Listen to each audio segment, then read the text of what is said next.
Hey, what's up? How you doing? How was your weekend? Put it in the comments. Tell me how your weekend went. I don't care. I don't care if you're like, I just laid in bed, watched movies, whatever. Tell me if you went somewhere. We had a really good time out in Fountain Hills on Saturday, so I thought I'd share with you. I'm in the museum, just finishing putting everything away, so I thought, well, flip on the camera really quick, say hi, see what's going on, see how everybody's weekend was, and especially for those of you that I know you, I know your name. Put it in the comments once in a while that you're there. Not me finding out through somebody else. Oh, hey, I saw Stacy's video. Stop that. Just put it in the comments. Like and subscribe. So anyways, yes, on Saturday we were out in Fountain Hills and it was our first time we got invited to go out there. They have a Dark Skies event in their community center area that they're building up, and it's pretty fantastic. They look like they're doing some kind of observatory kind of thing for the stars they're really building out there. They've got gardens, multiple buildings that had a museum and other stuff in it, large areas where they could have guest speakers. Some of that stuff I put on the videos. That's why I wanted to sit down and chat with you guys and tell you about it a little bit, because I think the videos were not really representing what that weekend was like, that event was like. Saturday was great. All the videos that you see, it's still light out. The event started at 4 o'clock, went from 4 to 9 o'clock because it was a Dark Skies event. So they had these guys with really huge telescopes, people that were going to talk from NASA. I mean, it was a really cool event. They had lasers that they were pointing up into the sky, show everybody what planet was what and that kind of stuff. But that was when it got dark, right? And so the event starts at 4 to 9. We have to set up, we start setting up from 2 to 4 kind of things when most of the exhibitors, that kind of stuff gets there and sets up. So the videos that I was showing you were literally from us setting up, and there were that many people around. It was already going that much by like barely 4 o'clock. So I was like, oh my God, I better video this really quick and show everybody, because I just knew that once the event actually really started to kick off, there was just gonna be no way. There was no way. They had us set up in this amazing, I really liked how this event was set up. So anybody that, these events, if you're doing this and you're watching, we talk about it. Oh yeah, they had the tables like in a square, so all the people that were the exhibitors were kind of inside of it, and then you could walk on the outside for all the guests. And where we were at, we were next to all the wildlife and the animals, and so it was fantastic. Okay, so we've got anything from snakes to a skunk that was down there to the bats that we were standing next to. We were next to Arizona Bat Rescue, and it was just a great time. They brought live bats they were able to show and showcase, and they're gorgeous, these super cute little faces, and everybody of course is just swarming the table. And then we had 2 tables that we had all of our skeletons on, and the response was just fantastic, and it really filled my soul. It was one of those nights that I needed, where the responses were really pure and excited, and all the questions and all that kind of stuff. And so it was good. I definitely would love to go back. I had a few silly moments that I was going to tell you about. One was before the event starts. In my usual fashion, as soon as I get my stuff set up, I really want to run around the area that we're doing the event at so I can see what else is there. Because like I said, most of the time, once our events start, it is very hard to get out and go see what everybody else is showcasing, right? And so if you're lucky, you can get out and kind of look and see. So got our stuff set up, and I was like, okay, I'm gonna walk over there because it looks like they said it's got the museum in it, and I wanna see what they have. So I get inside there, and it's set up really cool, and it's part of the videos that I have clipped together. And so I walk in, and it's kind of set up like almost like a tunnel kind of way that you'd go through. And anytime that I'm out and about near a museum, I try to see what I can absorb or ideas I can come up with, because I have such limited space, and how I can maneuver things around. And I don't really like the whole wall idea. It felt really too enclosed to me, and as I was walking through, those are the kind of things I picked up on, that I get kind of claustrophobic, or if there was lots of people in there, I wouldn't feel comfortable enough to stand around and look, right? And so those are all the things that I'm looking at. And so I really did not know that they actually had a bat exhibit that they were super excited about that was relatively new. And so I'm coming around, I've got my camera, and I'm going around really quick, and I'm videoing, and I stop, bat. And I really had hoped to get back to seeing it. Of course not, the night got very busy. But as I'm videoing and going through, and I pop out, this woman stops me, and she's like, it costs to go through there. And I'm like, I'm an exhibitor setting up at this event. My brain is not thinking that they actually have other things that are like, I just wasn't. Okay, and if you know me at all, of course you're like, of course you didn't, Stace. Like, I don't have money on me, anything. I'm like, oh my God, I'm sorry. Like my eyes went, oh my God, I'm sorry. I would never have just ran through some place that I did not see a sign. Of course, I wasn't paying attention either. I just kind of go off into my own little land. And so I was like, okay, I'm sorry. Let me go find money, right? And she's like, okay, it's $12 to go through this place. Oh God, okay. So I'll run back out to the main area where everybody's setting up and it's getting loud and stuff. Grab my wallet, run back in there. And I'm like, I'm really sorry. And she was like, no, I'm sorry. I didn't know that tonight's event, all of this was free for everyone. I thought I was supposed to still be asking for it. And I was like, no, honey, I was sorry. I come running on through and don't look at the rules, right? So we were like, it's all good. And so I just donated the money out of donate area and I put some in there. And so it was good. But as usual, I just start the event like, okay, hi, awkward. Stacy doing something weird again, as always. But no, the people were so nice. I'm really not that familiar out in Fountain Hills. Like I said, it's about 45 minutes north of us. And that's a great area called Fountain Hills because in the center they have this big fountain that goes off about, I don't know, every hour.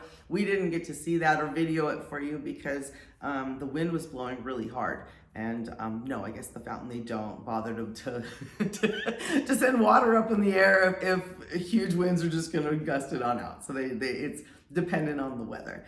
They also told us that last year's event, there was huge gusts of wind that were causing everyone problems, so they were really excited that the weather this year was good.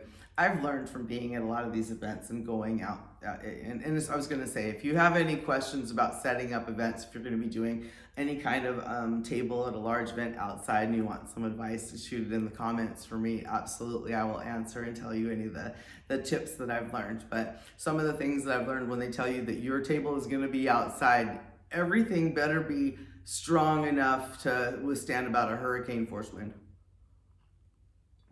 If you think you're gonna set up one of those pop-up tents or something outside, oh God, you better really know the weather.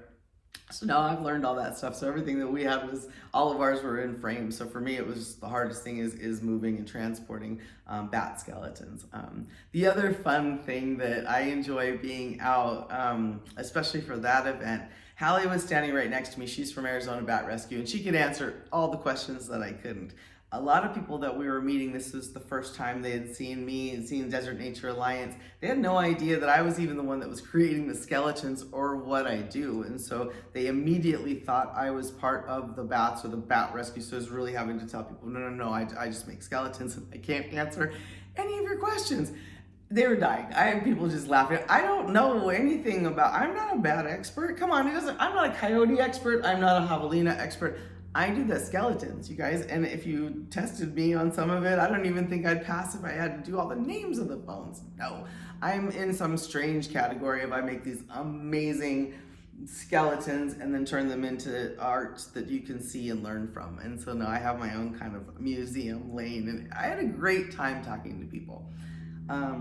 I would really encourage any of you that are out there wherever you live to look around and see if your town or neighboring towns have some kind of event going on, whether it's a dark skies, whether they're doing some kind of nature at night. Those events are a lot of fun, and the people that they draw tend to be just really good-hearted people. If you're gonna spend your Saturday evening with your family, going up to a food truck, getting some ice cream, we got some lumpia that was so some of these food trucks, man, the food that they're making is amazing. And it just lets you support a different group, but the people that are around you are all like-minded. We saw tons of people that had like dogs on leashes. I didn't hear one dog fighter barking. People were just genuinely nice and interested and shared stories. And that seems to be the common thing that I find when we go out. The enthusiasm. These events tend to be free. I mean, the event we were just at was free. There was well over 100 volunteers. It was a huge event. It was so much fun. There was no way, like I said, to really put it on camera, at least for us, because we were part of it, to really show you. So that's really what I wanted to sit down and tell you guys, is encourage you to go to any of these kind of events. If you can get out, bring your families and be part of it and support what is happening naturally in a lot of areas that probably definitely don't get highlighted on the news, don't get showcased, maybe a blip in a newspaper, and you have no idea that it really happened. And so that's why I'm really trying to get my videos out there to show you guys what some of these events are like. A lot of fun. You learn all kinds of amazing. That's what I love to show people, amazing stuff. That's really, I tell everybody, it's like adult or advanced show and tell. It's for, at least for me, so much fun. And yeah, and for me, definitely to get it out there for the new people that we met, the new subscribers, that no, I do a lot more than just bat skeletons. Goodness, no. I have everything from my tiniest ones would be my hummingbird skeletons, all the way up to my turkey vultures inside the house, because I'm still working on that, and it's very special to me. I have coyote, javelina, deer, all of it. I have a hawk, roadrunners, owls, all of it, and it is all for education. Nothing is for sale. Everything is to give back, to showcase to everybody and spread it. I have been involved with too many places, facilities, places that I've seen that have an amazing collection, but it sits in shelves, it sits in drawers, it sits in warehouses, and it really is not doing what it should be. And especially for me, when you're working with creatures that were once alive, their energy was here. They're still here. They're ambassadors for their species, and I love being that excited person that's standing there saying, yeah, come look, I'm going to show you something that's really cool. And I really don't care, male, female, if there's a couple of you, there's not, I don't care. Come over to my table and I'm excited to tell you what I've got, and I want to see what you know. And that's been the goal, and it's been received so well. And so yeah, this event really filled my soul, because sometimes, like I've told you guys, I work alone by myself. If you guys aren't putting it in the comments, I'm really alone. Go on, I need someone to talk to keep going. But to have people in person that I've never met look at my work and be taken aback by it fills my soul, because I can see their light bulb going off. It's not that, oh, my ego has gone off. It's that I did what I was set out to do. If I can meet somebody who hates, and I did, this is funny, if you can meet somebody who really does not like a certain animal or creature and turn them around, you flip that light bulb, and it's fantastic, right? I had this lady come up to the table, and she's down by Jay, and she walks up and she looks at the first skeleton and she's all, ooh, yuck. I mean, it was visceral. Yuck. Okay. All right, well, I've been doing this long enough where that's not going to offend me. Okay, I get it, whatever. And I'm like, really? You know, and so we talked to her a little bit, and she's like, yeah, I'm like, I feel you. I'm like, but did you know that, like, Hallie's down here holding a real one? Alive. It's a live one. Her name is Violet. I could already see the wheels spinning. That it's a female? Her name's Violet? She's holding one? Like, what? I'm like, yeah, come on down here. So as I wander her down, I'm like, okay, do you see how tiny this is? This is what she's holding on to, right? And so literally by the time she's over next to Hallie, who's showing her Violet super tiny little cute face, this woman has gone from, oh my God, yuck, to, oh, can I take a picture? Oh my God, she's so cute, blah, blah, blah, blah. Okay, that was just one. The amount of people that you see that it's something, or they come running to the tables because they love bats or they love bones. The people that I talked to multiple young girls that were telling me the bone collections they have, the skeletons, they have the skulls, and it's warming my heart that there's enough of us girls that are involved in science. The tables we were around, every table minus one had a girl standing at it, female, woman, whatever you want to call us. Girls standing there representing for nature, holding snakes, telling people about information, where they can go find things. It was beautiful. That's why I'm doing it. If you haven't really paid attention to the political realm, if that's something that you're not involved in, I get it. I get it. But our realm is being attacked for no good reason whatsoever. But science, technology, engineering, art, math, that's STEAM. That's STEM education, STEAM education. They even call it stream education now, where you insert the R, because you can't do any of this if you can't read. Science, technology, reading, engineering, art, math. and females. Okay, so all the teaching, all the attacking on this realm, is all I'm gonna say is it's just not gonna go very well for those that are attacking. That's all I'm gonna tell you. The natural world is powerful and strong and beautiful and wonderful, but it can be destructive, and deadly water can be destructive. Okay, so all I can say back to those that are trying to attack or destroy the science, engineering, technology, reading, art, math, I put that all out of order, everything that we do, women learning, sharing, education, women growing, speaking, being strong, you're not gonna stop that, okay? I'm gonna tell you, stop that, please. I was out one night for a few hours. The energy that's out there, you can't stop that. It's wonderful, so.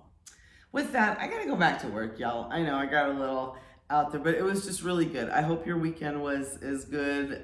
If it wasn't, again, put it in the comments and maybe someone else can give you ideas of what to do or how to make it better. Not every weekend is good. Trust me, I know that too. Okay, so sometimes it's not, but sometimes you need a boost to go do something completely different. If you want to change in your life, you have to change things in your life. That's how that works. So get out, do what you can. Like I said, if you're not used to hitting the like and subscribe, if that's a change for you, we'll do that too. So I gotta get back to work. Next video, I'm gonna show you guys the gazebo thing that I'm working on for the garden, because my tomatoes have lost their minds and are growing too big, and I'm getting ready to paint and stuff. So that's what's coming up next. Otherwise, there's not another event for a little bit. And no, on the cameras, the wild animals, no, they haven't been on the cameras lately. So we're just gonna have to wait and see. So really nice talking to you guys. It's really nice meeting a lot of you that are new. Thank you for those of you putting it in the comments and all that kind of stuff. I do appreciate it. I really do. We're not expecting this channel to become, like I said, the Mr. Beast or whatever. It's just nice to know that real people are out there and responding, and yeah, we're here for it. So I'll talk to you guys soon. Bye.